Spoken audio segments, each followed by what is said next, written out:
Hello friends, हमारे YouTube channel में आपका स्वागत करते हैं। आज का हमारा टॉपिक है प्रोटीन।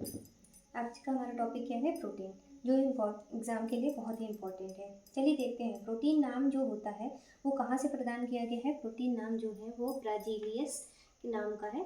क्या ना, कहाँ से आया है ये प्रोटीन नाम? आया है हमको ब्राजीलियस। कहाँ से आए हैं ये? ब्राजीलियस शब्द ब्राजीलियस ने प्रदान किया था। ठीक है, और देख लेते हैं हम यहाँ पे हमारा जो शरीर का लगभग 15% जो भाग होता है वो किसका बना होता है? प्रोटीन का बना होता है। हमारे शरीर का लगभग कितने परसेंट भाग उस किसका बना होता है? प्रोटीन का बना होता है। हमारे शरीर का लगभग कितने परसेंट भाग प्रोटीन का बना होता है? तो 15% भाग शरीर का बना होता है। एक इम्पॉर्टेंट पॉइंट देख लेते हैं यहाँ पे हम।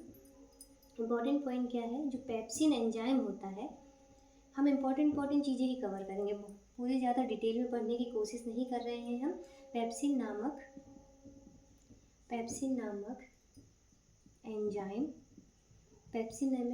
प्रोटीन के पाचन में सहायक होता है। पेप्सिन नामक एंजाइम जो होता है वो प्रोटीन के पाचन में सहायक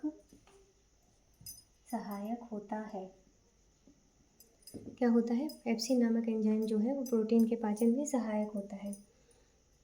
ये प्रोटीन के पाचन में सहायक होता है। चलिए आगे देखते हैं। इसका मेन पॉइंट क्या है? हमको जो प्रोटीन होता है वो हमको हमारे शरीर की कितनी कैलोरी ऊर्जा प्रदान करता है? इसका मेन पॉइंट एक और ये है कि 4.3 किलो कैलोरी ऊर्जा हमको किससे मिलती है? प्रोटीन से मिलती है। कितने कैलोरी ऊर्जा मिलती है हमको? हमको मिलती है 4.3 किलो कैलोरी ऊर्जा। हमको किससे मिलती है? तो प्रोटीन से मिलती है। प्रोटीन के कुछ प्रकार देख लेते हैं। प्रोटीन के इतने खास इंपॉर्टेंट नहीं है, चाहे तो आप नोट डाउन कर सकते हैं। जैसे कि सरल प्रोटीन होता है, संयुग्मी प्रोटीन होता है, व्युत्पन्न प्रोटीन होता है। प्रोटीन की कार्य इंपॉर्टेंट है कि प्रोटीन हमारे शरीर में क्या कार्य करता है। तो प्रोटीन हमारे शरीर में क्या कार्य करता है? तो एंटीबॉडीज़ के रूप में शरीर की सुरक्षा करता है। किसके रूप में? एंटीबॉडीज़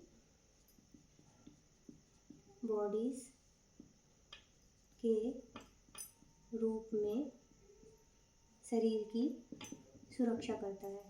शरीर की सुरक्षा करता है। किसके रूप में करता है? एंटीबॉडीज़ के रूप में शरीर की सुरक्षा करता है। कौन करता है? प्रोटीन करता है।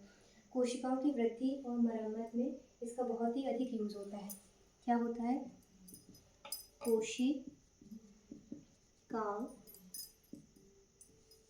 कोशिकाओं की वृद्धि और मरम्मत में इसका बहुत अधिक यूज़ होता है। हार्मोन का संश्लेषण करता है। क्या करता है? हार्मोन का संश्लेषण करता है। हार्मोन का क्या करता है? हार्मोन का संश्लेषण करना, ये इसका मेन कार्य है। शरीर में गैसीय संवहन का कार्य करना, प्रोटीन मेटाबॉलिक प्रक्रियाओं और एंजाइम विटामिन का निर्माण करना, ये सभी इसके कार्य में आते हैं। ठीक है, चलिए आगे और देख लेते हैं। जैसे कि कुछ प्रोटीन है और उनके कार्य हैं, वो हम देखते हैं। प्रोटीन है और उनके कार्य। अब हम क्या देखने वाले हैं? कुछ प्रोटीन देखने वाले हैं और उनके कार्य देखने वाले हैं। प्रोटीन क्या क्या है? सबसे पहले हम प्रोटीन लिख लेते हैं। क्या है? कोलेजन। कोलेजन का कार्य क्या होता है? ये क्या होता है? ये एक एग्जाम में भी पूछ सकते हैं। कोलेजन क्या है? कोलेजन क्या है? एक प्रकार का प्रोटीन है। कोलेजन का कार्य क्या है? इसका कार्य है अंतरकोशिकीय भरण पदार्थ। अंतरकोशिकीय में उसमें काम के आता है। इसका कार्य क्या है? यहाँ पे हम लिख देते हैं एक मिनट।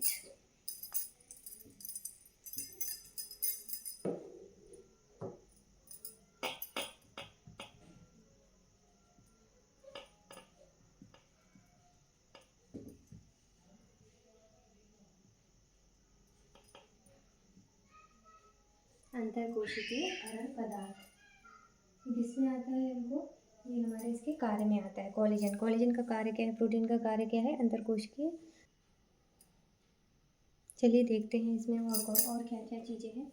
यहाँ पे हम देखते हैं ट्रिप्सिन। क्या है यहाँ पे? ट्रिप्सिन का कार्य क्या होगा? ये क्या है? एंजाइम है। क्वेश्चन आता है कि ट्रिप्सिन क्या है? तो ट्रिप्सिन क्या है? ये एंजाइम है। इंसुलिन क्या है? एग्जाम में क्वेश्चन क्या आता है? इंसुलिन क्या है? इंसुलिन क्या है? हार्मोन है। इंसुलिन क्या है? हार्मोन है। और क्वेश्चन क्या आता है? प्रतिजीवी क्या है? प्रतिजीव क्या है? प्रतिजीव क्या है? तो ये क्या है? संक्रमितकर्ता से लड़ना हमको लड़ते हैं, ठीक है। संक्रमितता से लड़ते हैं, लड़ना। आगे क्या है? GLUT4 जो है ये क्या है? ग्लूकोज को कोशिका में परिवहन के लिए इम्पोर्टेंट होता है। क्या होता है? ग्लूकोज का कोशिका में परिवहन।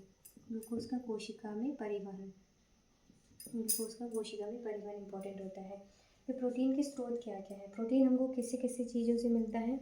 प्रोटीन हमको कहाँ कहाँ से मिलता है? इसके स्रोत देख लेते हैं। इसके स्रोत देखते हैं कहाँ से मिलता है हमको। दूध से मिलता है, दाल से मिलता है, सोयाबीन से मिलता है, पनीर से मिलता है, अंडा से मिलता है, मांस से मिलता है, मछली, अंडा, बादाम, इन सभी चीज़ों से हमको क्या मिलता है? प्रोटीन मिलता है। ये भी पूछा जाता है कि दूध में क्या होता है, दूध में कौन सा प्रोटीन पाया जाता है? तो दूध में क्या पाया जाता है? दूध में केसीन पाया जाता है। दूध में क्या होता है? केसीन। दूध में केसीन होता है। आपके बाल और नाखूनों में कौन सा प्रोटीन पाया जाता है? तो बाल और नाखूनों में क्या पाया जाता है? किसमें? बाल और नाखूनों में क्या पाया जाता है? बाल और नाखूनों में कौन सा प्रोटीन पाया जाता है? तो आपके बाल और नाखूनों में केराटिन नामक एक प्रोटीन पाया जाता है।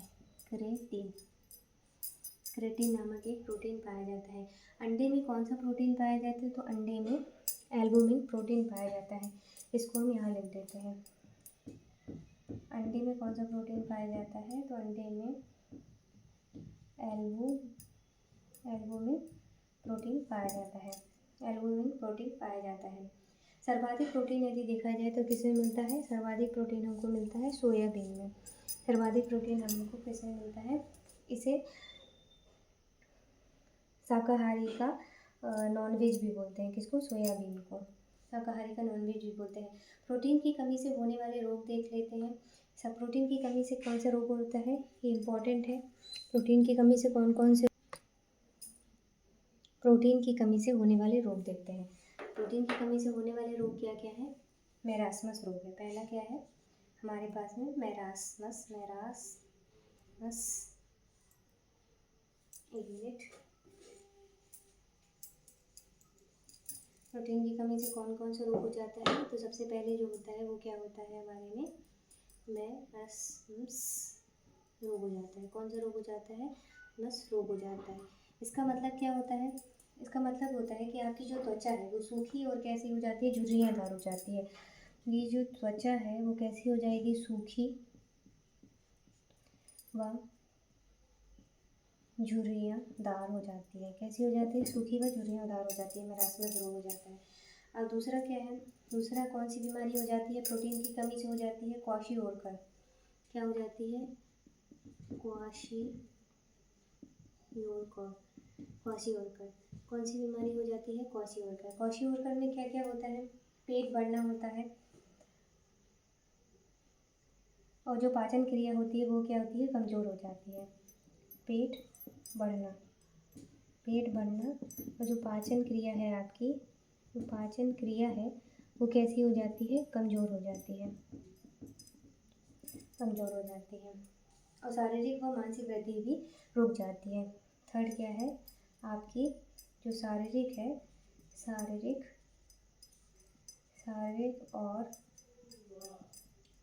और मानसिक जो वृद्धि होती है वो क्या होती है? रुक जाती है। शारीरिक और मानसिक वृद्धि क्या होती है?